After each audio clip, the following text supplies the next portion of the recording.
When I found out I was the real heiress, I was herding sheep on the ranch. The fake heiress and her fiancé stepped out of the helicopter, frowning at the manure all over the ground. Sister, you must have had a hard life all these years. We're here to take you to the city. Hard. I pointed to the rolling mountains behind me. Ever seen so much land? City slicker? Ever seen cattle, horses, and sheep running all over the mountains? City slicker. Ever seen camels and yurts? City slicker. These are all from my family. I'm not some poor girl. Who knows who might be wealthier? The fake heiress stared in astonishment at the scene before her. Country bumpkin, such a niche term. When I learned that the Powell family was sending someone to pick me up, Grandma made sure to dress me in the newly tailored clothes. Paiwazi, dress up nicely so they don't think we're country bumpkins. A roaring sound came from overhead, and soon a young man and woman landed in our pasture. The woman wore a little white dress with stiletto heels, and the man had on a trench coat and sunglasses, both dressed very stylishly. I know, this girl is Stella, the daughter the Powell family mistakenly took home. As soon as Stella got off the plane, she stepped right into a pile of cow dung, and it was the fresh, wet kind. As if she had never seen such a thing before, she lifted her skirt and crouched down, smiling at me. Sis, the soil here looks quite unique. I read online that the soil on the ranch has a fresh scent. Let me see what it smells like. Before I could stop her, she reached out, dabbed a bit, and carefully sniffed it. Her expression turned a bit odd. This smell is a bit unusual, quite novel. Sure enough, a city slicker who's never even seen cow dung. I calmly interrupted her. This is cow dung. Stella fell silent for a moment, then suddenly let out a groundhog-like scream, without even bothering to pull her shoe out of the dung. She yanked her foot free. I don't know what came to her mind, but she hopped toward me on one foot and hugged me tightly with her dung-covered hands. Sister, the living conditions here are really harsh. You've suffered all these years. I'll take you back right away. Harsh? I think it's okay. There are mountains, streams, and cattle and sheep here, with a thick layer of snow covering the distant peaks. Every year, many people from big cities come to visit our place, and they seem to be thoroughly enjoying themselves. Stella looked at my attire and the calluses on my hands, frowning deeply, her tone filled with guilt. Sister, our family is very wealthy, so you'll never have to suffer from poverty again. In all my life, she's the first person who ever thought I was poor. I turned her face and pointed to the rolling mountains in front of us. Ever seen this much land? City slicker? Ever seen cattle, horses, and sheep running all over the fields? City slicker. Have you ever seen a camel or a yurt? City slicker. These all belong to our family. A camel costs 20,000, a sheep 1,500, a horse 8,000, and a cow 10,000. Do the math yourself. Stella was stunned. Just now, her eyes were only on the cow dung, but now she finally noticed the scenery in front of her. It was summer, and the grass in the summer pasture was growing wildly, with yellow wildflowers blooming all over the field. Not far away, sheep were grazing with their heads down. Seeing that the sun was about to set, I didn't have time to greet them and planned to drive the sheep back to the pen first. Sister, I've never herded sheep before. Can you let me give it a try? Strange, someone is actually eager to do this kind of work. Looking at her sparkling eyes, I waved my hand. Go ahead. Stella took a pair of slippers out of her bag, changed into them, and carefully avoided the droppings as she rushed toward the flock of sheep. After she left, I finally turned to look at the young man who had been silent beside me. He was very tall, with well-defined arms and a hint of muscle, giving the impression that he was strong and capable of hard work, but his delicate skin and fair complexion, even fairer than my teeth, clearly showed he was a city dweller with no experience in labor. Noticing my gaze, he glanced down at me coldly. Hello, I'm Grant. I nodded. I know you. You're my so-called fiancé. His back was straight, but his expression was not pleasant. The reason I came to see you this time is to talk about this matter. Miss Teresa, I don't think we are a good match, and I hope you will agree to call off the engagement. Before she could finish her words, something happened on Stella's side. After all, she's a city girl who doesn't even know how to get along with sheep. Stella was supposed to be herding the sheep, but instead, she was chased all over the pasture by them, screaming as she ran. Sis, why are the sheep butting me for no reason? They are so fierce. I'm in so much pain. Hurry and save me. Ignoring Grant, I mounted the horse, clamped my legs against its belly, and flicked the reins. The horse beneath me galloped toward Stella, stopping beside her. I signaled for her to get on, but she tried several times and couldn't even step onto the stirrups. Sister, I can't do this. Why am I so useless? I had to lift her onto the horse and let her sit in front of me. Sit tight. I'm going to herd the sheep. Herding sheep on horseback, with such a vast land. How long do you think it would take me to herd them on foot? Holding the reins with one hand, the horse galloped away, kicking up clouds of dust as I skillfully herded the sheep toward home. Riding a horse is an enjoyable experience, but it's hard to bear when the person in front is too noisy. Sis, why is the horse so tall? I'm afraid of heights. Slow down. It's too fast. I'm so scared. This is way too thrilling. Even the pirate ship at the amusement park isn't as scary as this. I don't seem as scared anymore. The feeling of the wind hitting my face is so freeing. After the sheep were herded into the pen, I finally remembered Grant, who had been left behind. I tossed the chattering Stella into the cabin and rode back to pick up Grant. By the time I arrived, the sun had already set. Grant stood alone on the vast grassland and breathed a sigh of relief when he saw me. I reached out my hand to him. Get on the horse. He is much more agile than Stella, although his movements are a bit clumsy. At least he can get on by himself. Swinging his long leg over to sit behind me, I signaled for him to hold on to me, but after waiting for a while, there was no movement from behind. I turned my head impatiently and saw him with slightly flushed cheeks, coughing awkwardly a couple of times. Miss Teresa, I've never held a girl before. So melodramatic. If you don't want to hold on, then just wait to fall. I didn't bother with him any longer. With a crack of the whip, the sound of hooves rang out sharply as the horse surged forward. Grant was no longer hesitant now, clutching tightly to the clothes at my waist. After a moment of hesitation, he suddenly said, Miss Teresa, you look very dashing on horseback. Speaking of this, I just remembered what we were talking about earlier, and I casually asked, where were we? Oh, you said we aren't really compatible and are planning to call off the engagement, right? Unexpectedly, the person behind me stiffened and hurriedly denied it. No, that's not it. What I meant to say was that we're not very familiar with each other yet, so we should spend more time together. Liar. He clearly said he wanted to call off the engagement. I heard it with both my ears.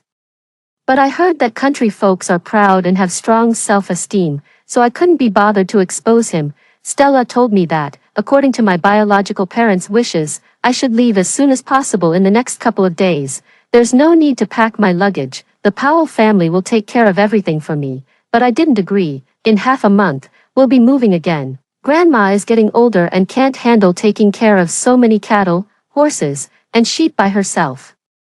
I need to help her. The signal in the summer pasture is very poor. I have to hold my phone up high to get a connection. Stella called her parents and talked for a while, and they agreed to let me stay for another half a month. As for Grant, since he has nothing to do during the summer break, he naturally decided to stay as well. I went out to fetch spring water for them, but before I even reached the cabin on my way back, I could hear them arguing. The argument was quite intense.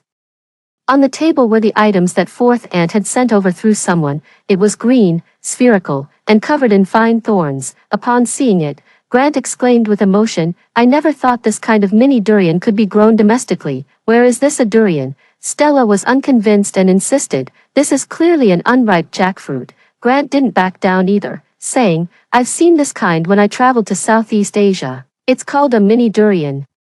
Both of them stuck to their own opinions, each convinced they were not mistaken. Upon seeing me return, they both turned to look at me and asked in unison, is this durian or jackfruit? I stared at the object on the dining board, feeling a mix of emotions, and murmured quietly, is it possible that it's actually a chestnut? Hearing this, the two of them were stunned for a moment, then burst into laughter. Grant pursed his lips and said, Miss Teresa, don't joke around, I've seen chestnuts before. Stella also said, Sis, I've eaten chestnuts. Chestnuts are brown and completely different from this. This definitely can't be a chestnut. Her tone was firm and confident. At first, I was worried that Stella might be the legendary green tea type, secretly causing trouble for me as described in novels. Now I'm relieved. With her limited brain capacity, she probably doesn't have such complicated schemes. This is a chestnut with its shell. The green part is its outer covering. After saying that, under their skeptical gazes, I peeled off the shell with my bare hands to show them. The two of them stared blankly at the chestnuts in my hand, their pupils trembling in unison. Stella even took one and put it in her mouth, biting down hard. after tasting the chestnut kernel. Her eyes widened even more. Sister, you're amazing, you even know about this. Her eyes were shining, and there was an inexplicable hint of admiration in them. I was too embarrassed to tell her that in our place. Only a fool wouldn't recognize chestnuts. Grandma said they were guests from afar, so we should treat them to a whole roasted lamb. Grant said he wanted to help, so I nodded and directed him to catch a sheep. He spent over 10 minutes in the sheep pen and came out all dirty, looking at me helplessly. Miss Teresa, I can't catch one. I had already guessed it, so I stood up from the ground with a blade of grass in my mouth, casually picked a 20-pound lamb, and carried it out. Grant, perhaps trying to save face, said he could help skewer the lamb and place it on the grill. I nodded and asked him to hold the lamb steady. With a swift motion of the knife, I split the lamb in half, and its blood splattered out, but he actually didn't know to dodge, just stood there stiffly, blood splattered on his face, his hands trembling uncontrollably. Forget it, don't help, I can handle it alone. He retreated as if granted amnesty, whispering as he left, Miss Teresa, you're amazing. You even dare to slaughter a sheep. I not only slaughter sheep, but also cattle. However, cattle are more expensive, so I won't treat you to that. 2 hours later, the lamb was finally roasted, with a golden, crispy, and delicious outer skin, while the meat inside was plump and firm, its aroma wafting far and wide. The temperature difference between day and night on the ranch was significant, and it was a bit cold at night. I had Grant and Stella warm themselves by the campfire while I used a knife to cut 2 lamb legs, giving one to each of them. Grant initially hesitated. Miss Teresa, I actually don't eat much lamb, it's too gamey. He tentatively took a small bite, and after that, he said nothing more, burying his head as he devoured the lamb leg clean, then accepted the lamb chops I cut for him. Stella was even more outrageous, munching on the meat while asking me indistinctly, Sis, I've never tasted lamb this delicious. How did you grill it? It's not gamey at all. Our sheep here are called fat-tailed sheep. They graze on pasture grass and drink from mountain springs, so they naturally have very little gamey taste. My grilling skills are the best in this pasture area. You're lucky to have such a treat. I don't know if it's just my imagination, but after I finished speaking, the way they looked at me seemed even more admiring. Grandma sat with us. She doesn't speak Chinese and said to me in Kazakh, that young man has been secretly watching you. I turned around, and Grant's gaze immediately drifted elsewhere, his cheeks slightly flushed. Silly girl, it seems your fiancé really likes you. Don't talk nonsense. I quietly pointed at Stella. They've been together as an engaged couple for over a decade. They're clearly a pair. I'm the one who showed up out of nowhere and already seemed like an annoyance. I definitely can't go breaking them up. Grandma took a bite of the lamb chop and nodded. That makes sense. The cabin has only 3 rooms, one for Grandma, one for me, and one that used to be my parents' room, but it's empty now. I led the 2 of them inside and pointed to the neatly made bed. You'll sleep here tonight. Stella was taken aback. Sis, are you saying we should sleep together? Grant also looked at me with a strange expression. I nodded. Isn't it normal for a couple to share a room, or in your city? Are you not allowed to sleep together before marriage? Stella immediately shook her head. No, that's not it. That's good, you guys sleep, see you tomorrow. I finished speaking and was about to leave when someone suddenly grabbed my sleeve. Turning around, I saw Grant looking at me with a serious expression. Stella and I are not a couple. 2 people took turns explaining to me. Stella said that although she and Grant grew up together, they really aren't a couple. Grant said he hates arranged marriages and had been very worried about the engagement for a long time. Sister, can I sleep with you tonight? Stella linked her arm with mine and leaned in. I'm too scared to sleep alone here, since they're not a couple. It's not appropriate to put them in the same room. I nodded, leaving the empty room for Grant. And before leaving, I confirmed with him, you said you're against arranged marriages, right? Grant nodded seriously. All right, when we get back to the Powells, I'll talk to my parents about calling off the engagement. He paused for a moment, then suddenly changed his tone. Actually, I'm not that opposed to it. I looked him over and couldn't help but ask, you're not falling for me, are you? He didn't expect me to be so direct, and his cheeks flushed inexplicably. Hold on. You've only known me for a few hours, how can you talk about liking or not liking me? Besides, our village doesn't even have arranged marriages anymore. I didn't expect you city folks to be so backward. No matter what you think, I'm definitely against it. After saying that, I led Stella back to the room, not bothering with Grant behind us. Stella is a very gossipy person, even after getting into bed. She couldn't help but ask me, Sister Teresa, Grant is so handsome, back in our school days. So many people had a crush on him, weren't you even a little bit tempted? Then why weren't you tempted? You've known each other for over a decade. To my surprise, Stella blinked at me and said seriously, I was tempted, actually. I confessed to him when I was in middle school and again in high school, but he rejected me both times. He said he didn't like my type, and I didn't want to hang on to one tree, so I gave up long ago. What about you? Do you really not feel anything at all? I covered her with the blanket. Stop overthinking and just go to sleep, city slicker, so impatient. How can you just fall for someone so easily? For the next few days, I took them to play in the pasture. The ewe gave birth to several lambs, and Stella adored them so much that she spent all day holding the little lambs in the meadow. Grant wanted to learn how to ride a horse, so I taught him step by step. Fortunately, he was clever and agile, and within a few days, he was able to ride at a gallop. Soon, it was time for the seasonal migration. I made ear tags for the newborn lambs and checked the hooves and fur of the cattle and sheep.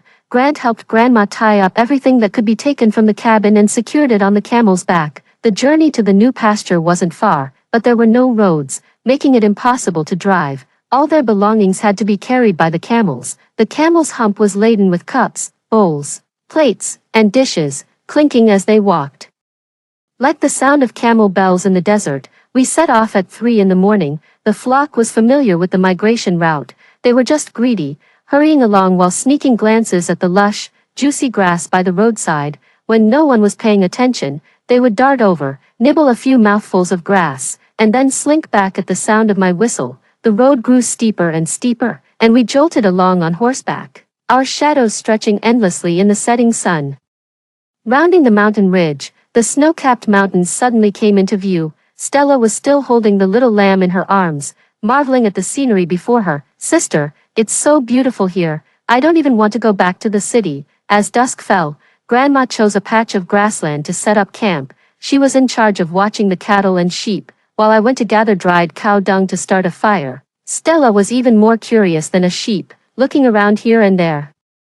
Before leaving, I told her not to wander off, especially after dark. But when I came back with a basket full of cow dung, I heard Stella's scream from afar. It startled me, and I shone my high-beam flashlight in the direction of the sound. Stella was running around the meadow and didn't know where she ended up, only to encounter a wolf. She could have just avoided the wolf, but this fool actually mistook it for a dog and went over to try to pet it. Fortunately, Grant noticed something was wrong and quickly called out to stop her. She was so frightened that she immediately took off running. In her panic while crossing the wooden bridge, she twisted her foot and nearly fell into the water. Grant wanted to pull her, but the force of the fall was too strong. Stella was pulled up, but he himself fell into the water. The stream carried him downstream. I threw the flashlight to Stella and told her to hurry home, then ride a horse to find Grant downstream. I've played by this stream since I was a child, so I know every bend like the back of my hand. It didn't take long to find the drenched person. He stood on the grass by the stream, water still dripping from his body, with a gash on his arm. Did you hit your head? The moment he heard my voice, his eyes suddenly lit up, and he hurried toward me. It's nothing, just a cut on the arm. I breathed a sigh of relief, took off my coat, and threw it into his arms. Grant initially refused to wear it. It's cold at night, you should keep yourself warm. I'm worried you'll catch a cold. If you get sick during the transition, I'll have to take care of both the livestock and you. It'll be a hassle. He reluctantly put on the coat. I reached out to him from the horse, and he understood, pulling me up onto the saddle. I rode the horse toward the direction of the tent and heard Grant suddenly say from behind, Miss Teresa, I was just thinking about how I should get back. The grassland was so vast. I couldn't tell which way the tent was, and my phone had no signal at all. Luckily, you came. I responded with a perfunctory, raising the reins to urge the horse to run faster. But then I heard Grant suddenly say, Miss Teresa, there's no need to rush. I'm not that cold. It's quite warm by your side. Nonsense. I'd already given him my windbreaker to wear and was blocking the wind in front of him. How cold could he possibly be? But I was cold. The temperature had dropped sharply after sunset, and I just wanted to hurry home. Grant said again, Miss Teresa, if only time could stand still at this moment. We rode together under the dark blue night sky, with the full moon hanging high on the horizon, making the snow-capped mountains glisten. The city urges me to run, but the grassland teaches me to stop and listen to the sound of the wind. Listen to the sound of the wind. I'm almost blown silly by it, but I don't want to speak. If I speak, the wind will rush into my mouth. Teresa, he suddenly called my name seriously and said, there is a beam of light shining on me. It's not moonlight, not starlight. Do you know what it is? I looked around. The grassland was pitch black, without even a single lamp. Where could the light come from? It's you. The moment you appeared, it was like a beam of light breaking through the air. I didn't want to curse, but I couldn't hold back and muttered under my breath, idiot. Inside the tent, Grandma had already prepared hot tea and a warm meal. Medical supplies were tied to the camel's back. I took some iodine and cotton swabs to clean his wound. Grant said he was fine. But the wound on his arm was deep and long, and the bleeding still wouldn't stop. It must have been painful when the medicine was applied, but he pressed his lips together without saying a word and instead smiled at me. Don't be so cautious, it's fine. Stella felt very guilty, saying she had caused us trouble and kept apologizing regretfully. I waved my hand, telling them to go to sleep quickly. What about you? Grant asked me. Grandma and I take turns watching the sheep. What if they run away? Losing just one would mean a loss of thousands. Grant refused to leave. Grandma is old. Let her sleep well. I'll take turns with you. I'll take the first half of the night, and you take the second half. I'll wake you up later. I thought he made sense, so before going to bed, I repeatedly reminded him, remember to wake me up at 3 o'clock later. Grant agreed verbally but didn't call me at all. The next day, I was woken up by my grandma. By the time I got up, it was already broad daylight.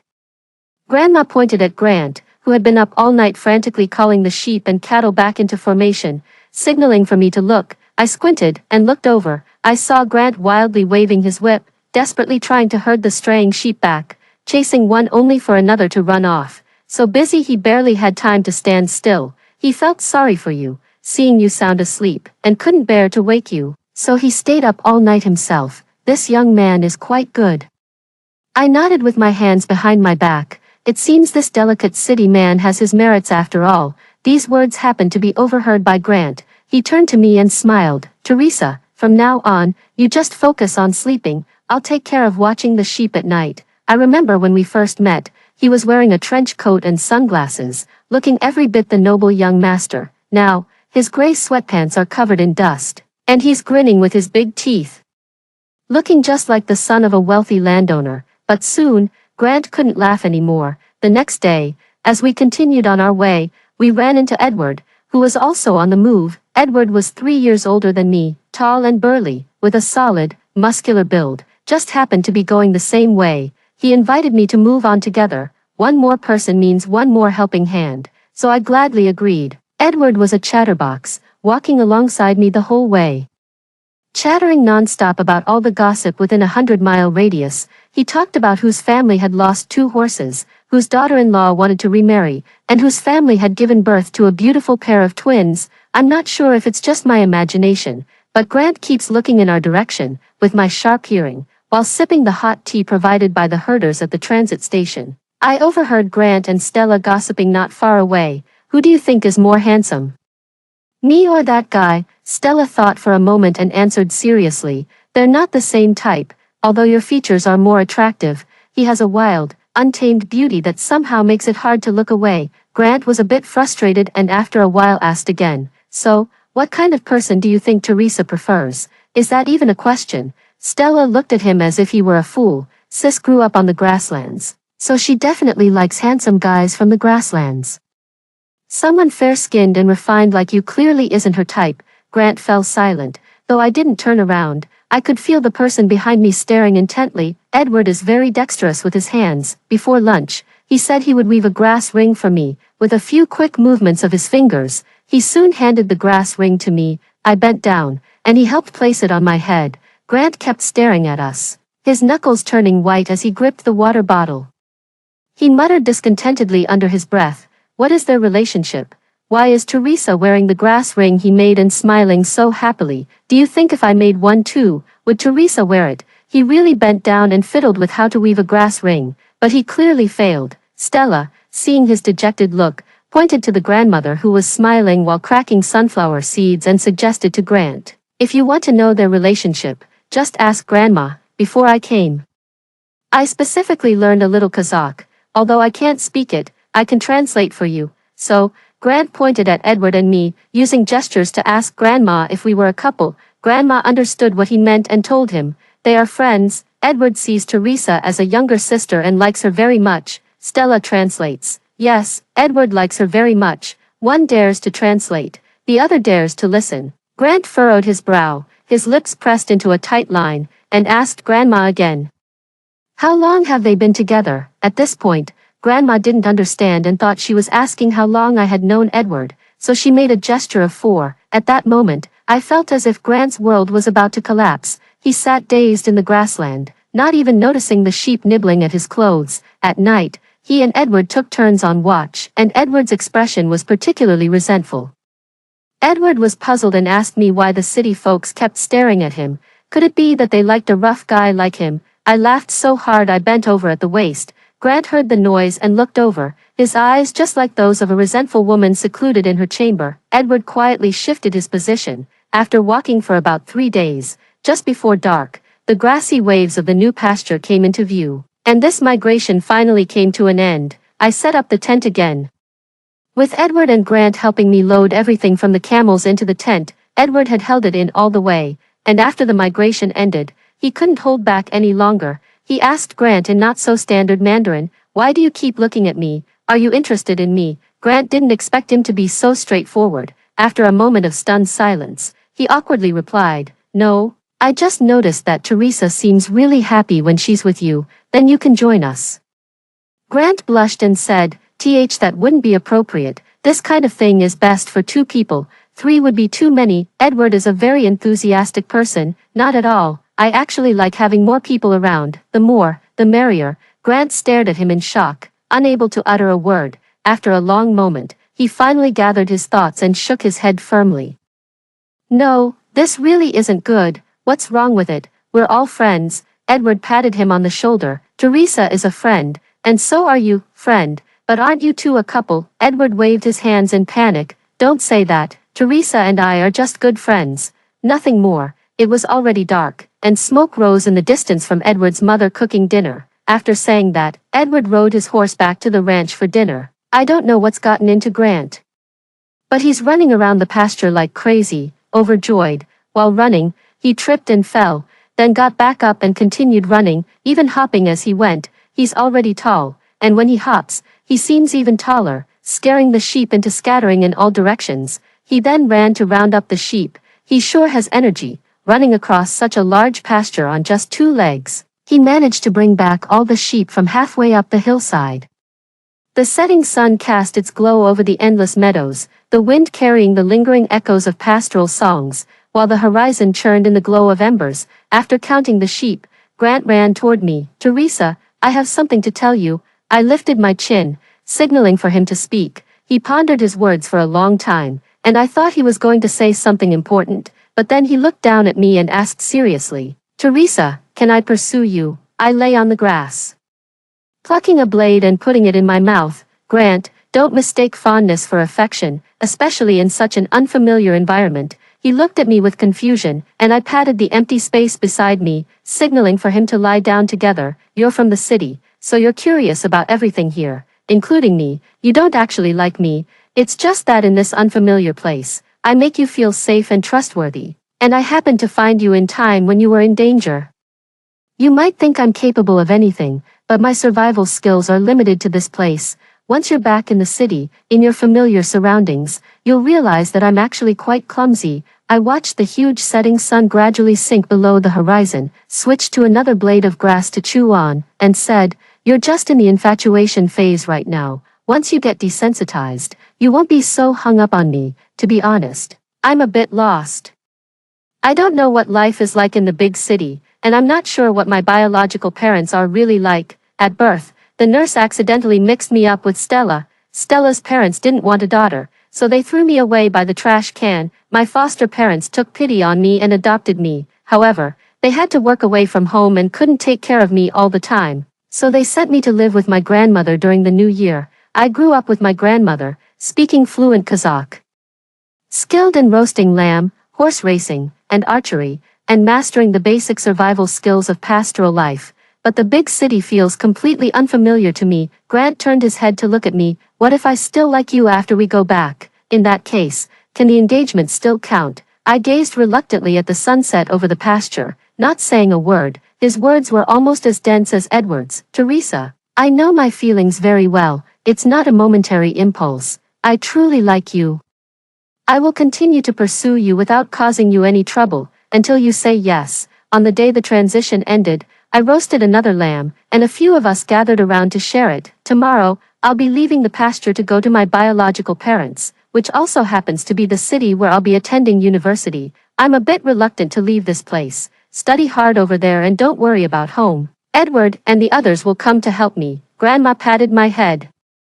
Stella held my arm and said, Sis, everything at home is all set, just waiting for you to come back. Mom and Dad are really nice people, don't be afraid, but I'm not sure if Mom and Dad will look down on me for coming from the countryside, or if they'll favor Stella and dislike me, just like in the novels. I looked at Grant across the campfire. He also looked over, signaling with his eyes for me to relax. The entire next day was spent traveling, and finally, late at night, I arrived at Powell's doorstep. Then, I was dumbfounded. Not only did the Powell family have a large mansion, but it even came with an estate and a lake. I look very much like my biological mother, especially around the eyes and eyebrows. The well-maintained, beautiful woman looked at me for a long moment, her eyes slightly red, then walked over and hugged me. Teresa, welcome back. Dad led me to the well-prepared room. The room is decorated in a European style, with delicate dolls placed on the bed and various princess dresses displayed in the cabinet.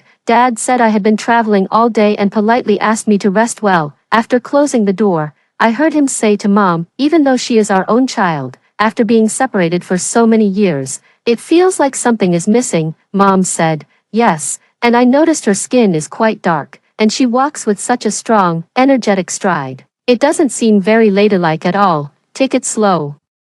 We can always train her to be the second Stella. As they spoke, they walked away, and their voices gradually faded. I lay on the unfamiliar large bed, tossing and turning, unable to fall asleep. It wasn't that I was unaccustomed to the bed, it was just too soft, and I couldn't get used to it. The next day, when I appeared in the living room wearing black trousers, my parents frowned in unison. Was it because the sizes of those haute couture dresses didn't fit? I shook my head. They fit, but I don't like them. I still prefer wearing pants. I can take big strides and kick someone without worrying about exposing myself. Mom's expression turned rather unpleasant. Soon they discovered that I was disappointing in every way. I didn't know that you're only supposed to sit on the front third of a chair. I didn't understand table manners, and I couldn't use a knife and fork. At banquets, I couldn't call out the names of the guests, and at dances, I could only stand awkwardly on the sidelines.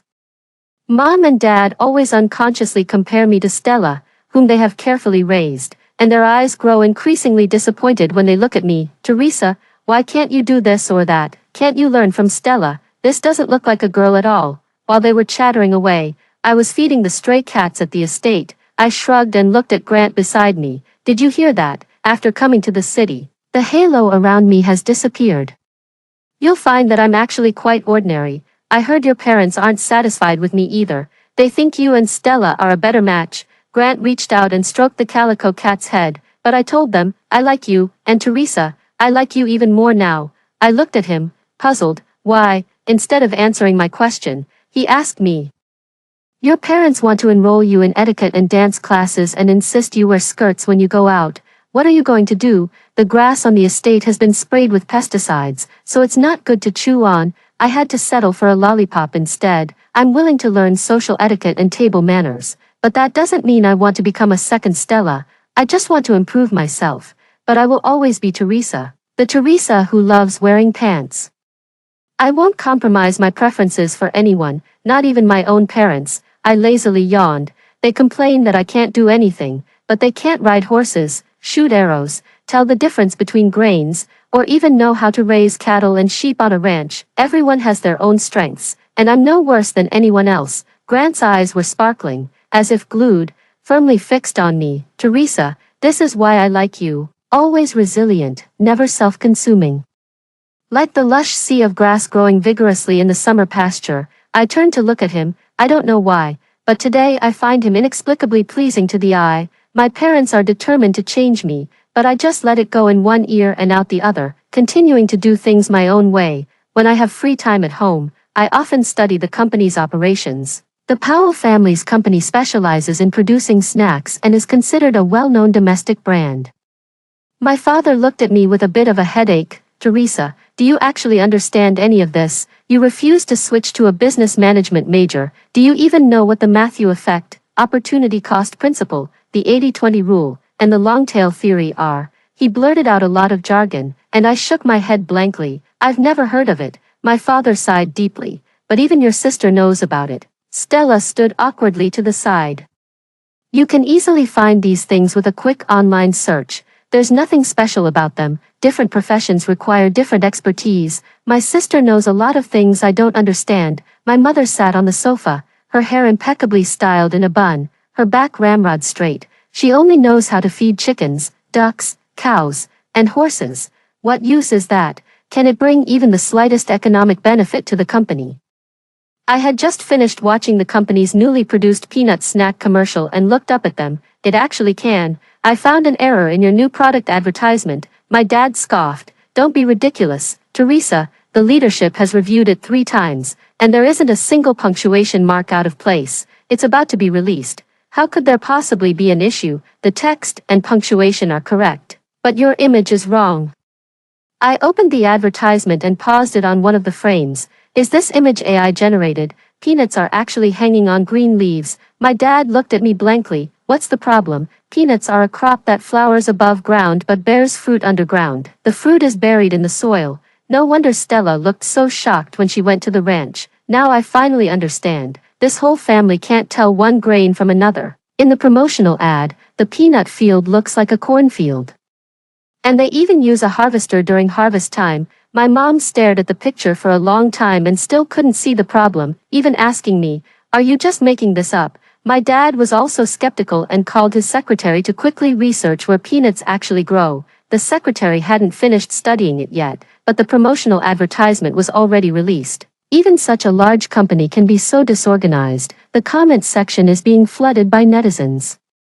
Netizens have created a bunch of AI-generated images. I said that beef balls grow on trees. Do you believe it? The sweet potatoes on my family's tree want to come and stock up. Yes, we really have watermelon trees here. The company urgently took down this video and sheepishly released an apology statement. For the first time, my father looked at me with a hint of respect in his eyes. After much reflection, he decided to take the whole family and the employees on a field trip to the countryside.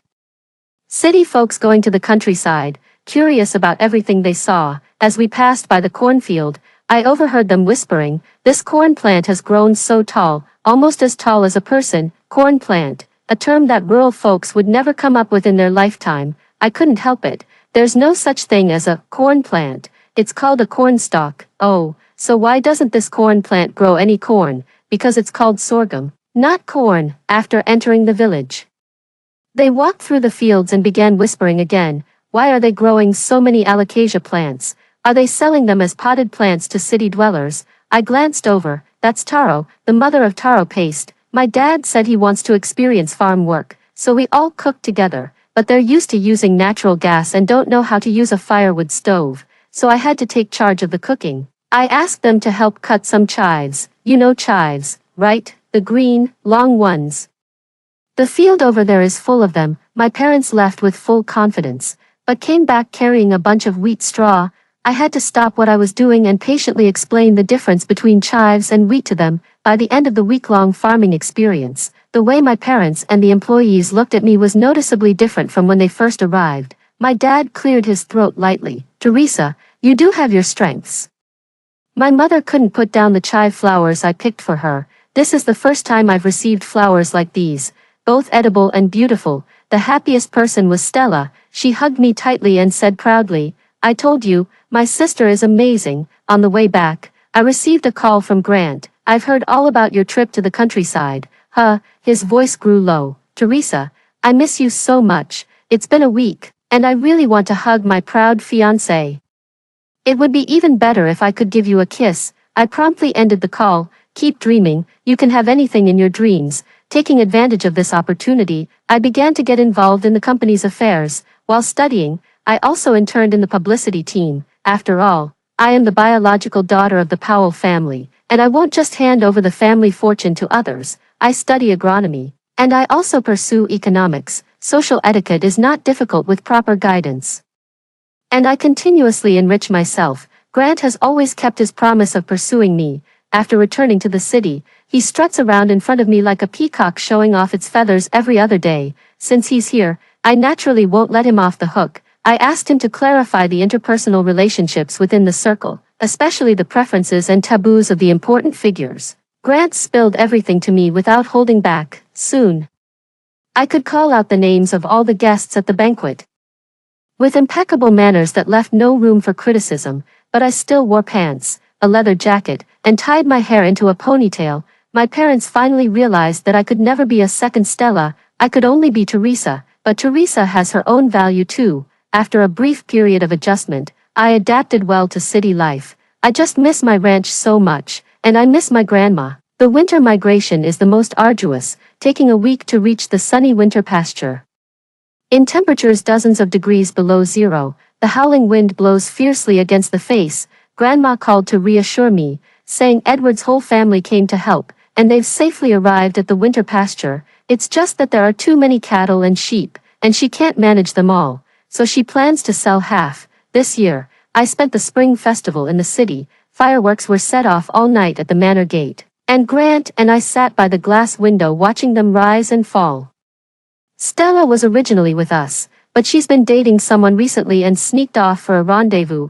Are you missing the grasslands? Grant asked me softly. I miss it so much. As a child, I always felt that the vast grasslands separated me from the big city. Only after growing up did I realize that the endless grasslands were the homeland I dreamed of day and night. Even the seasonal migration I disliked the most as a child has become a scene that only appears in my dreams.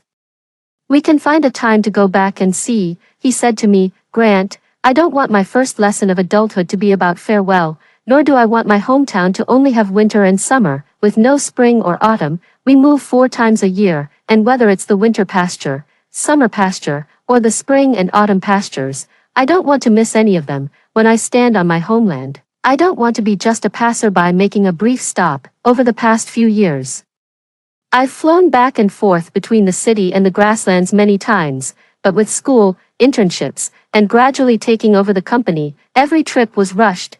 Grant shed his youthful immaturity and gradually became mature and steady. He still continued to pursue me. Teresa, I told you back then, you are my light. To this day, I still feel that the light by the pasture stream continues to shine on me. He is the only child in the family, and his father has already delegated a significant portion of authority to him. After graduation, we discussed it and jointly submitted a proposal to the company for a research and development project on meat and dairy snack products in the pastoral region. I spent a long time writing the application, and the project was approved smoothly. As the respective heads of our companies, we will be stationed in the pastoral area for the next few years. Are you really planning to go to the pastoral area with me? This isn't a trip for tourism. Before leaving, I was still confirming with Grant. Don't worry, I'm quick and capable of working, and I can still stay up late to watch the sheep so you can sleep. He smiled at me and showed me his newly bought cowboy hat. Grant, he looked back at me. This move is from the spring and autumn pasture to the summer pasture. When we get to the summer pasture, let's be together. We have returned to the grassland once again. Grandma, wearing a floral headscarf, touched my cheek with her calloused hands. Teresa, you finally got out. Why did you come back to live here again? Because the vast and boundless grassland is the eternal harbor for all children who travel far. She says it with her mouth, but in her heart, she's overjoyed. Edward told me that upon hearing I was coming back, Grandma had already prepared milk skin and hand-grabbed lamb for me. I licked the plate clean. The next day, we began to move to a new location. In recent years, development has been rapid, and the roads for moving are now open, so there's no longer a need to carry belongings around on camels. We put our luggage into the trunk of Edward's car, and he went ahead to the destination to wait for us. The sheep are still as mischievous as ever, hopping around and grazing everywhere. At night, we set up our tent by the stream. Grant smiled and looked at me. I'll take the first watch. You take the second. I'll wake you up later. All right. remember to wake me at 3 o'clock. Then I fell asleep again and slept until dawn. Grandma pulled me aside and whispered, he really cares about you. While you were sleeping, he was busy, catching sheep, stargazing, and checking on you. After getting up, we continued on our way. Along the way, sheep bleated, cattle bellowed, and horses neighed, as the grand procession moved forward slowly, stirring up clouds of dust. Grandma used to say that the seasonal migration was a grand epic of survival, resonating with nature. After leaving and returning home, I finally seemed to understand the meaning of her words. On the evening of the third day, I saw the vast expanse of undulating grasslands, their waves outlining the shape of the wind. The cattle and sheep lower their heads, leisurely grazing away the time. The summer pasture has finally arrived. I turned back to look at the person walking beside me, Grant.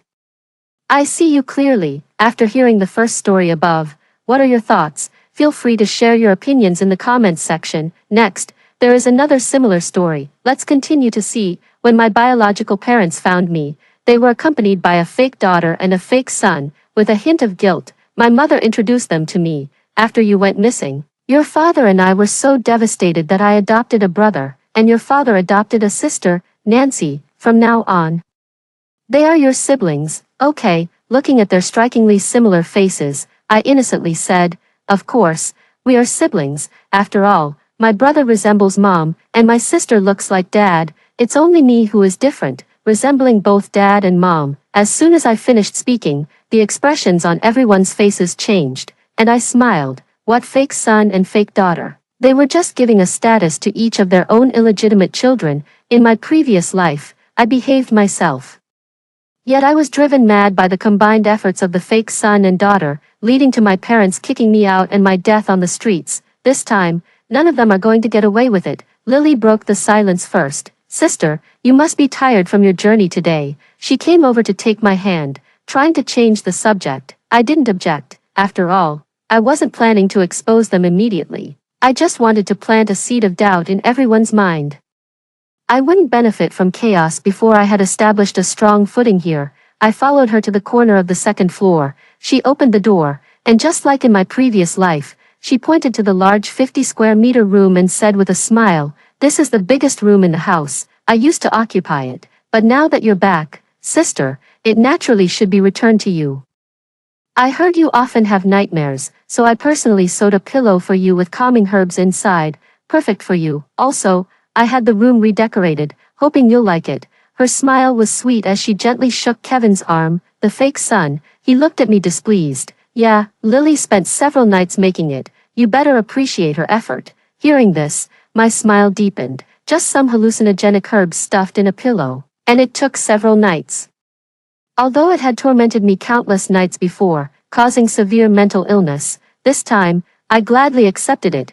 Then thank you, little sister. However, this room is too big. I'm not used to sleeping in it. Lily suddenly became flustered. How can this be? I cut her off, picking up the pillow. I'll take the pillow, but I'll let mom and dad reassign the room. After saying this, I went downstairs. In the early stages of my mental illness in my previous life, I had already felt various physical discomforts. Who knows what other surprises awaited me in that room? I dared not sleep in the room Lily had redecorated. Downstairs, my parents asked me, smiling, Nancy, how do you like your new room? Do you like it? I responded with a smile, Mom and Dad, the room is nice, but I don't want to take anything from my sister, the small storeroom on the east side. I can clean it up and live there. I haven't been able to be by your side for many years to honor you.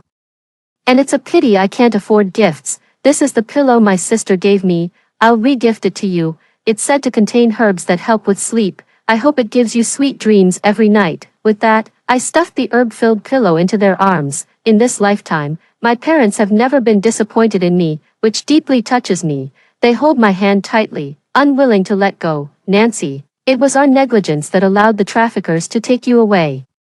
You must have suffered a lot all these years. Here is a card with 3 million yuan, whatever you want. Just have your brother take you to buy it.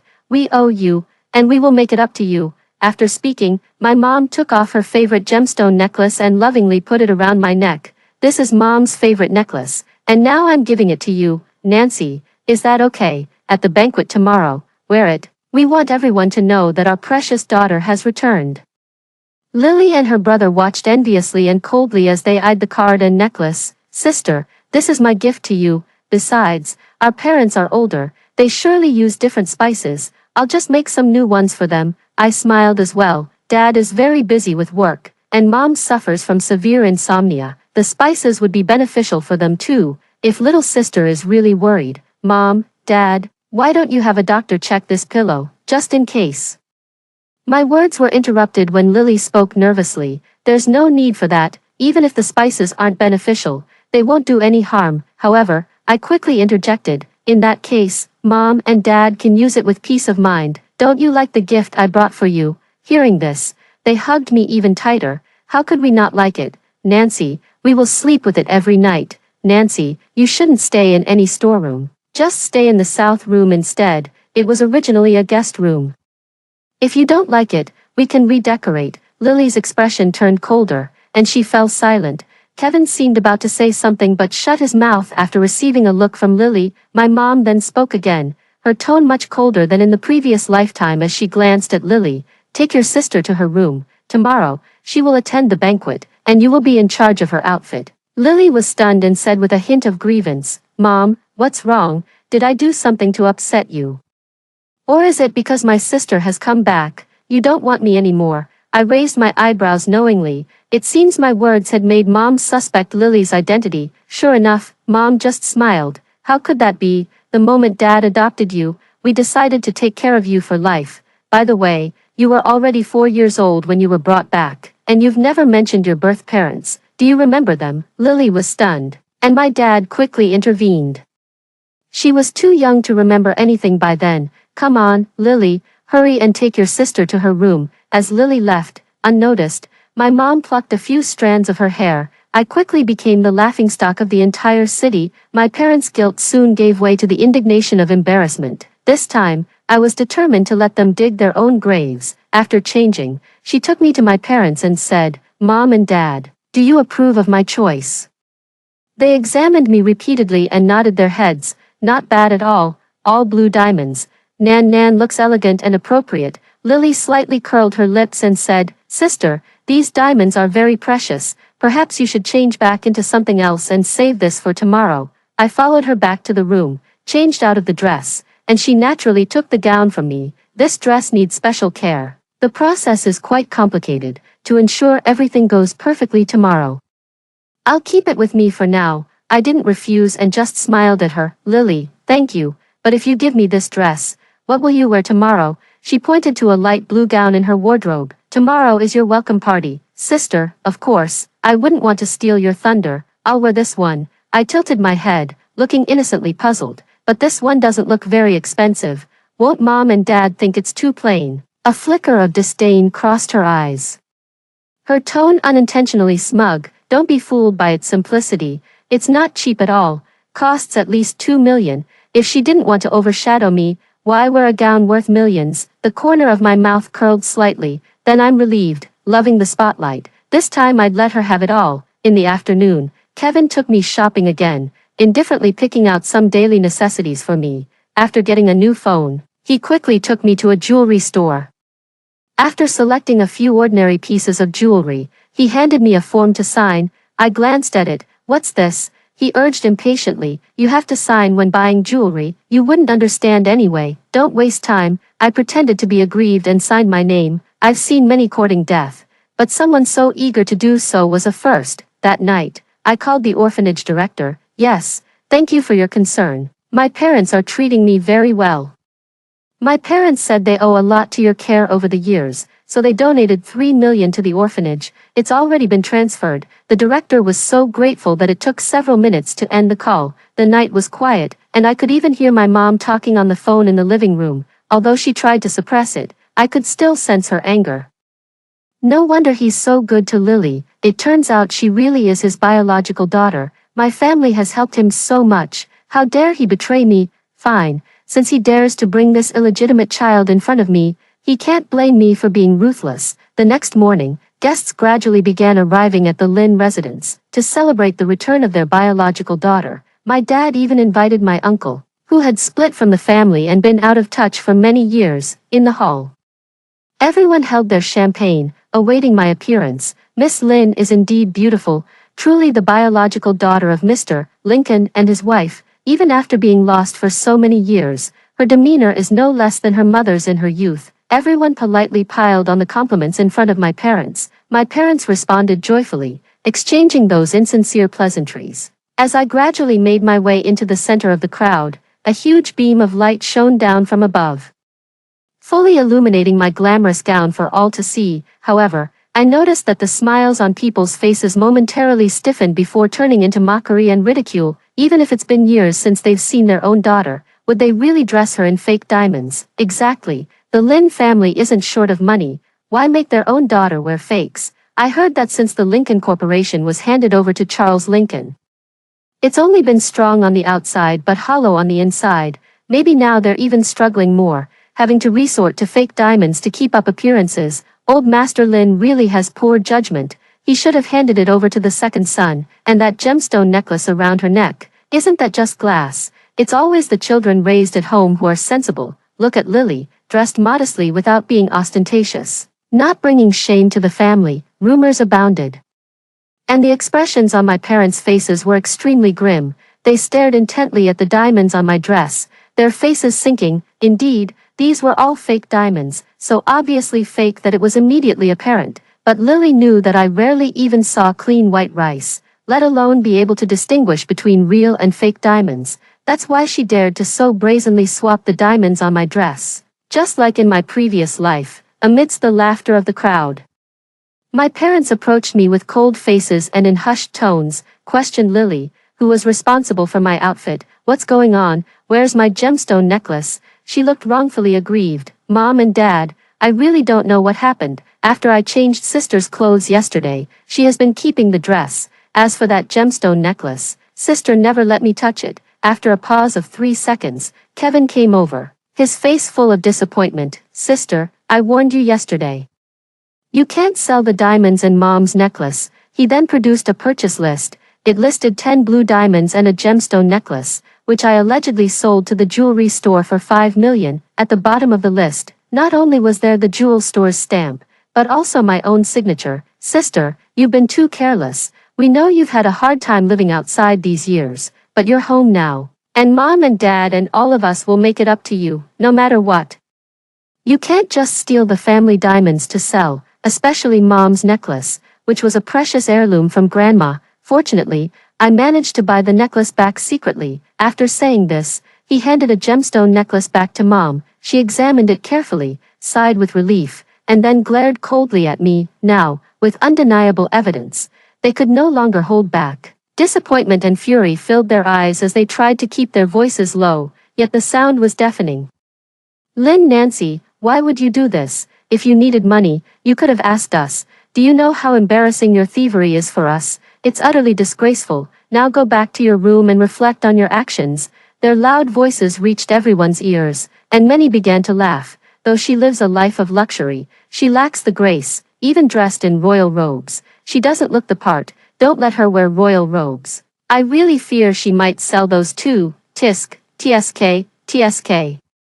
It just goes to show that genetics can't beat the environment. Uncle, who had been silent, also burst into laughter. With my brother's genes, what good descendants could he produce? If it weren't for my father's favoritism, the Lincoln Corporation wouldn't have declined in his hands. My father was furious and flushed with anger, staring fiercely at Uncle Air. My mother impatiently gestured to Kevin with her eyes. Kevin's smile briefly flashed with pride as he casually said, Sister, let me take you back to your room first. After speaking, he bowed apologetically to everyone present. Sorry, my sister has had a hard time outside. When she came back, we arranged a medical checkup for her, and the doctor said she has severe psychological issues. It's understandable that she acted out, and I apologize on behalf of my sister to our parents and everyone here. The atmosphere eased considerably, and Uncle Air said proudly, although Kevin is just an adopted child, he has a remarkable demeanor, perhaps even better than our own. The conversation shifted back to Kevin,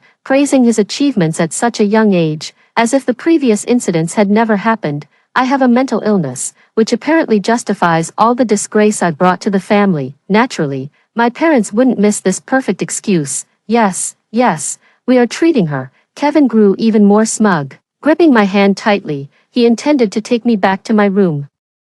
Just like in his previous life, after the banquet, my parents would announce that I had developed a mental illness. Following that, I would endure a month of sleepless nights under their furious scolding. Then, after their schemes, I would be despised and even loathed by my parents. Eventually, under the influence of medication, I would start to doubt my sanity, leading to an unstable mental state and a death full of regret. That pain, I didn't want to experience it again. Thankfully, I was prepared.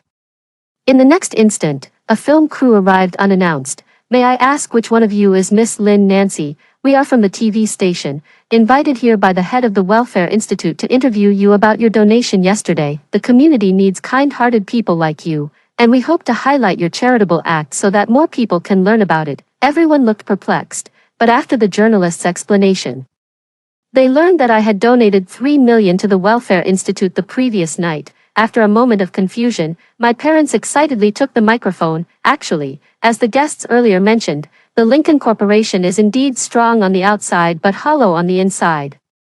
They wouldn't miss any opportunity for a comeback. Yes, as soon as we heard about the tough conditions at the Welfare Institute, we encouraged her to donate.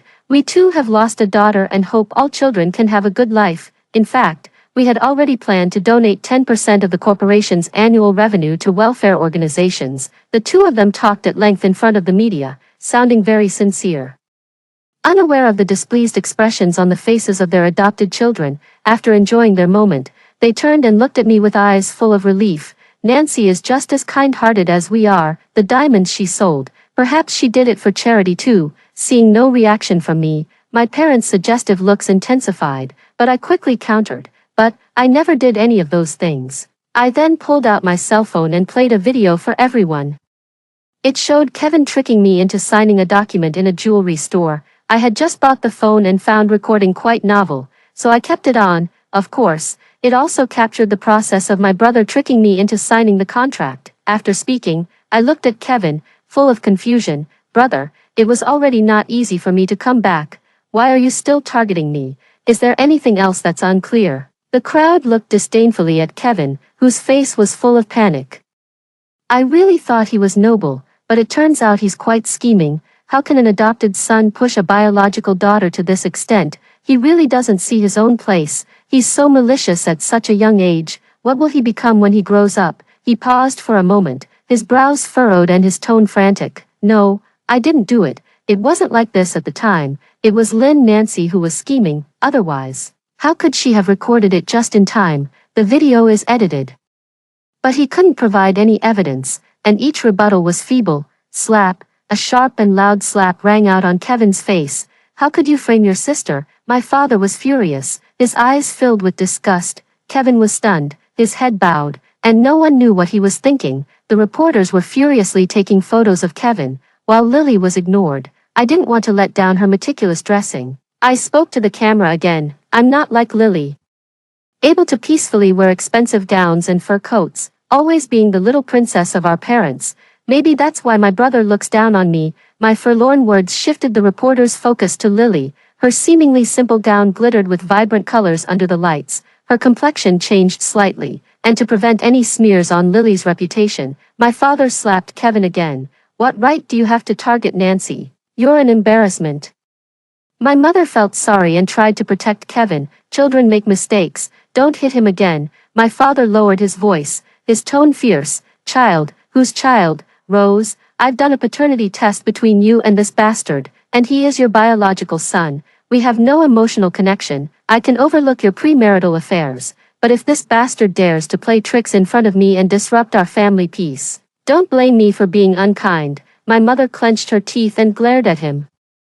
You think I don't know? I have the paternity report between you and Lily in my hands. If you can have a child with another woman, why can't I have one? If you dare to lay a hand on Kevin, then Lily won't have it easy either. My father stared at her intensely, but he didn't continue. Instead, he gave a cold smile to the guests. I suppose everyone is tired. We won't keep you any longer. The guests left on their own accord. Amidst the chaos, my father collapsed on the sofa, massaging his temples.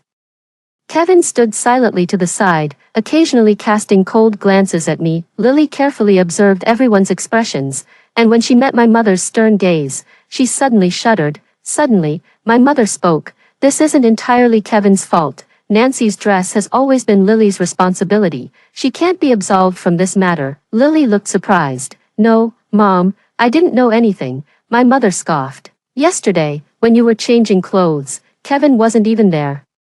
If it wasn't for you directing him, how could he accomplish so much in such a short time? Lily, you better not lie to me, you're still too green. In my previous life when I was wrongly accused, none of them analyzed the situation or tried to clear my name. Frankly, the one they really loved was the illegitimate child they raised. Some things, as long as I'm not involved, they naturally attack each other for the sake of their own illegitimate child. Lily's pupils contracted. It was clear that my mom's stern demeanor had frightened her, yet, she managed to show a face of grievance, crying as she said, I really didn't do it, it was all my brother's doing. He was afraid that after sister returned, she would fight him for the inheritance, so he did what he did. Upon hearing this, a flash of shock and a sense of betrayal crossed Kevin's eyes, but before he could speak, slap, my mom slapped Lily across the face. Shut your mouth, as long as I'm here, you don't get to speak. Lily covered her face and burst into tears. My dad, enraged, smashed a cup on the coffee table and pointed at my mom with gritted teeth. This is the Lynn household. It's not your place to run wild. Now, take this bastard and get out of here. My mom scoffed. You spineless freeloader. If it weren't for begging my parents to marry me off to you, you'd never have had the chance to take over Lincoln Corporation, let alone live here. You're the one who should leave. The two of them had a fierce argument, and the illegitimate children were silent as the grave. Seeing them finally tear into each other, I felt a deep sense of relief. Finally, unable to bear it anymore, my mom stormed out with Kevin. I looked at my dad, his face pale with anger and feigned curiosity. Dad, actually, Kevin seems quite faded with our family. Look at his face. Although he resembles Mom, his eyes and mouth are almost identical to yours, with my unintended reminder. My dad suddenly realized something. He sat bolt upright from the sofa, his eyes cold and murderous. That night, I heard him making a call on the balcony. Yes, check thoroughly. When the media reported she went abroad, was she still in contact with Francis? I heard Francis hasn't left J City yet. Keep an eye around his hotel for a few days. I also secretly called my mom. Mom, can you sleep well outside? Dad is throwing a tantrum at home, saying he wants someone to investigate Francis.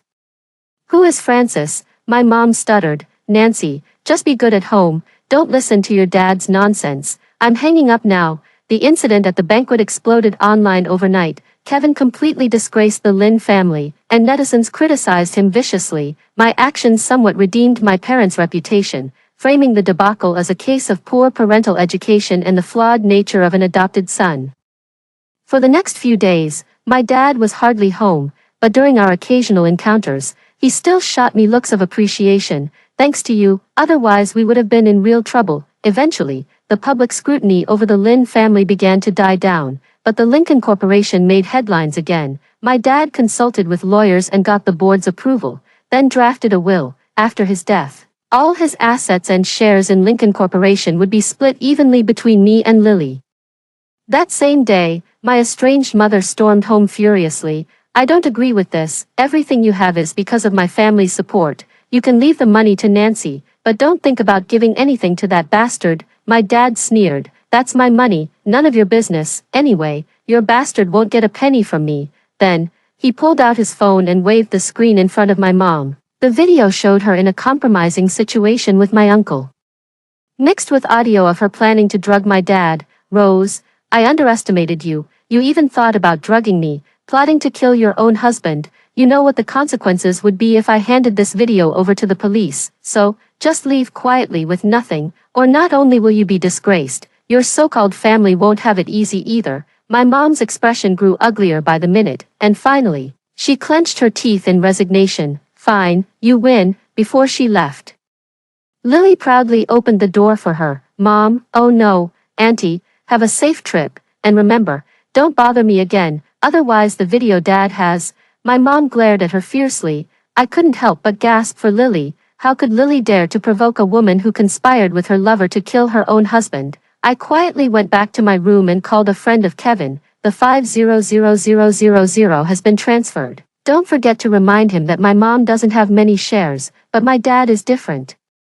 He's a major shareholder of the Lincoln Corporation. He has no blood relation to my dad, so just persuade him to bow down to Lily. What's a little friction compared to money? Bowing down to your secret lover isn't a difficult thing, is it? After my parents divorced, my mom left with nothing, the price for my dad deleting all the compromising videos and photos. Now, regarding my dad's will, my mom no longer has a say. Lily and I have been officially named as the heirs to the Lincoln Corporation. But the day after the news was released, the Lincoln Corporation made the headlines again. Photos of Lily at the banquet were blown up, her extravagant clothes and jewelry were all priced. Sister's welcome party. Who is she dressing up so flamboyantly for? Everyone can see through her little schemes. My dad was unhappy with the netizens' comments, so Lily tried to clarify things online herself. But her few words were no match for my hired keyboard warriors. Lily's lavish appearance, tisk. If her parents were as benevolent and charitable as they claim, would they raise such a child? I was her classmate for years. I know she not only splurged but was also arrogant and bullied other students at school, all because her family was rich, and these issues were suppressed. Aside from their own child who wasn't raised at home, does the Lin family have any good people? Would you really dare to buy anything they sell? I certainly wouldn't. In my past life, I was the one slandered by netizens. I spent countless nights crying over their cruel words. The more I tried to clarify, the more malice I faced online. Eventually, photos of me collecting bottles near the orphanage and devouring hard bread went viral. They called me the trash heiress, and ultimately, I couldn't bear the pressure and had a mental breakdown. Only after I died did I learn that all this was orchestrated by Lily. Now, I was determined to pay her back in her own coin.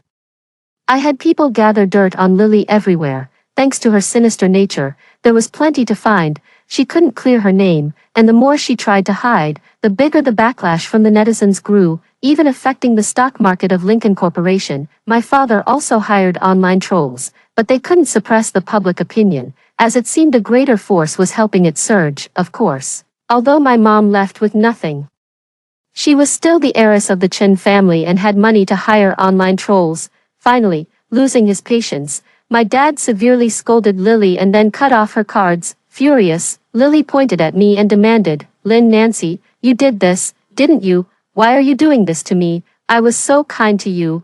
I gave you the big room. I just smiled coldly. Kind to me? If you think the big room is so great, why don't you live there yourself? Why did Kevin sell the diamonds? You could fool me. But don't fool yourself." Suddenly she stopped acting crazy and staring at me intently. "You won't win. I am father's favorite child. You'll never surpass me." My mother died in childbirth, and she died at the age she was most loved by him. In the days that followed, Lily did not attack me anymore. She just held her mother's photo all day, crying in front of my father. If mom was still here, would I not have to live so hard? "Dad, I don't want you to hate me. I can leave this place.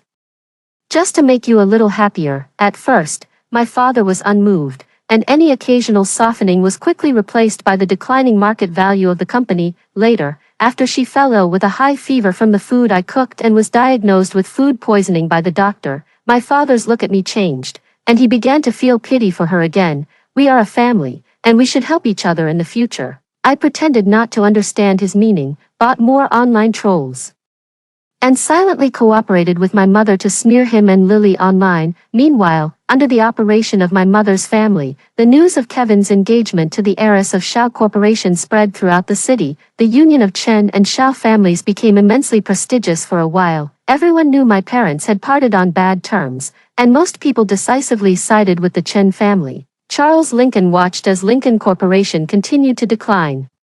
Eventually unable to bear the pressure, his body swayed, and he finally collapsed. As Lily looked on in panic, I called the family doctor. Dr. Jack gave a few injections, and my father slowly came around. "Mr. Lincoln, have you been using spices excessively lately? Your symptoms, they seem like poisoning." My father gasped when he heard this. "Poisoned? No wonder I've been feeling so out of it lately. Did Rose do it? But she didn't succeed in poisoning me, did she?" Dr. Jack continued with the script I had prepared. "Looking at your condition, it seems like the poisoning happened recently. We should find the source of the poison first before we can treat it properly." Glancing at Lily's guilty expression, I pretended to just remember and said, Dr. Zhang, why don't you look around our house? I remember only mom's perfumes and aromatics have scents. Oh right, there's also the pillow my sister gave. Lily screamed out, no, that won't do. My father turned to look at her, suspicious. She realized her slip and gave an awkward smile. Dad, you must be tired. How can you think of it as poisoning? Just rest more, and you will be fine. Before my father could consider it, I already retorted, just looking for something. It's not a big deal. Why are you so panicked, sister? What are you trying to hide? She wanted to say something more, but my father already looked stern. Dr. Jack, bring the pillow here. Half an hour later, Dr. Jack brought the pillow to my father. Mr. Lincoln, it is indeed the pillow. It contains a large amount of hallucinogenic spices, which are hard to detect in Western medicine, since you've been using it for a long time. It might be difficult to treat. I was shocked beyond belief. Sister, how could you put poison in the pillow? I said. You stitched it by hand yourself. Anyone could tell whether it's been opened to replace the spices. My father inspected it carefully and indeed, there were no signs that it had been tampered with. Fury filled his eyes as he said, I've always been lenient and indulgent towards you for your mother's sake. I thought you were simple and kind-hearted, but I never expected you to be so cruel as to even poison your own father. She burst into tears. Dad, I didn't mean to harm you. It was originally a pillow intended as a gift for my sister, and she gave it to you. I scoffed. So, you meant to harm me, even if your original intention wasn't to harm Dad. You had numerous chances to remove the pillow or at least warn him not to use it. Why didn't you? You just wanted to let nature take its course, and let Dad be poisoned. What, did you think if Dad died, you'd easily inherit everything? This remark deeply provoked my father. He slapped her across the face, gritting his teeth. Get out. I never want to see you again. My money has nothing to do with you. Lily covered her face, crying loudly. Don't forget, my mother died giving birth to your children. If it weren't for you, I wouldn't be a bastard, doomed to live in shame. What right do you have to drive me away? My father slapped her again, yelling, get lost. If I had known what kind of person your mother was giving birth to, even if she died 100 times, I wouldn't feel sorry. Suddenly, she laughed sinisterly. Only I know the exact formula of the spices. Without it, you can't cure the poison. If you don't give me the money, you might as well wait for death. Seeing my father wavering, I said, Dad, you might as well make amends with your daughter and ask for the antidote. Make amends? How could a father humble himself before a daughter who tried to kill him, especially in front of another daughter? The already distraught man couldn't accept this. His expression darkened instantly as he glared at Lily. We'll see whether you starve on the streets or if I die from your poison first. Let's wait and see. No need to wait and see. That night, I saw her making a hurried phone call before rushing out the door. An hour later, a friend I had placed close to Kevin sent me a video. It showed Lily and Kevin embracing. Brother, I was just too scared. That's why I pushed it onto you. I didn't answer your calls these last few days because there was too much going on at home, and I was afraid Dad would get mad. It's not that I don't want to share the Lin family shares with you, but now the old man refuses to give me the inheritance. Kevin, trying to comfort her with a forced smile, said, We've both been tricked by that bitch Lin Nancy. How could I blame you? If it wasn't for her, how could my mom have left with nothing? How could she have forced me into marrying that 200-pound sow from the Xiao family for the sake of getting Chen's shares? Don't worry, once we get support from the Chen and Xiao families, dealing with her will be easy. I felt disgusted after watching it and sneaked into my dad's computer to retrieve the videos of my mom and my uncle. Yes, the videos my dad promised my mom he'd delete were all still there, untouched. Then, I uploaded all the videos online. My mom's online reputation quickly plummeted, with netizens mocking her as a modern-day bitch, and the disgusting love affair of the bastards was too much for the netizens to bear. Indeed, it was disgusting. After my parents went on a trip last life, I discovered them in the study and vomited violently. To keep their secret, they covered my mouth and submerged me in the bathtub for hours, suffocating me over and over. I didn't want to suffer anymore and chose to end my life, this time. I want to tear off their cover and let everyone see their filth. Soon, the Shaw Group has cancelled the engagement and has harshly declared that they will blacklist my mother and Kevin. This mother and son duo have now become the laughingstock of J City. I immediately called my mom and recounted the recent events to her. Mom, I'm really scared. Lily won't hurt me, will she? If she doesn't provide the antidote, Could Dad really die? There was a long silence on the other end of the phone. And I could feel her suppressed excitement. Don't worry, Nancy, you are my biological daughter. I will not ignore you. Charles Lincoln, that beast, he promised to delete the video, yet he dared to stab me in the back. Now I have nothing left, and I'm not afraid of anything. I'm going to kill them all. I burst into tears. But if Dad dies, will he leave all his inheritance to Lily? Then I will have nothing. By the way, it seems like Lily drove that sports car to see my brother.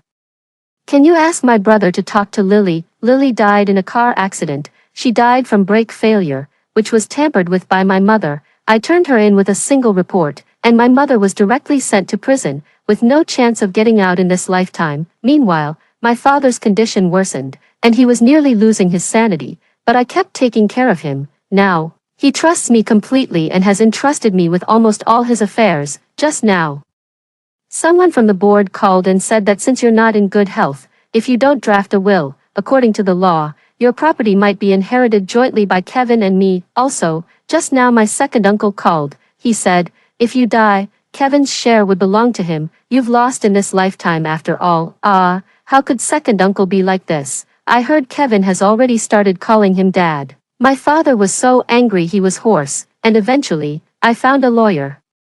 I knew then that the will I wanted was secured. Later, one night, my father spent a lot of money to have Kevin kidnapped. He personally cut off pieces of Kevin's flesh in the basement and then turned himself in. Ha ha ha, if I can't live well, neither can you, you bastard. Not long after, he was sent to a psychiatric hospital. 3 months later, he also committed suicide by jumping from a building in the psychiatric hospital. I stood nearby and watched as he turned into a pile of flesh. Finally, they were all dead. No one could stand in my way anymore. After hearing the story above, what are your thoughts? Feel free to share your opinions in the comments section. Looking forward to hearing from you. If you liked this story, don't forget to like it, share it, and subscribe to my channel. See you next time. After hearing the 2 stories above, what are your thoughts? Feel free to share your opinions in the comments section. Looking forward to hearing from you. If you liked this story, don't forget to like it, share it, and subscribe to my channel. See you next time.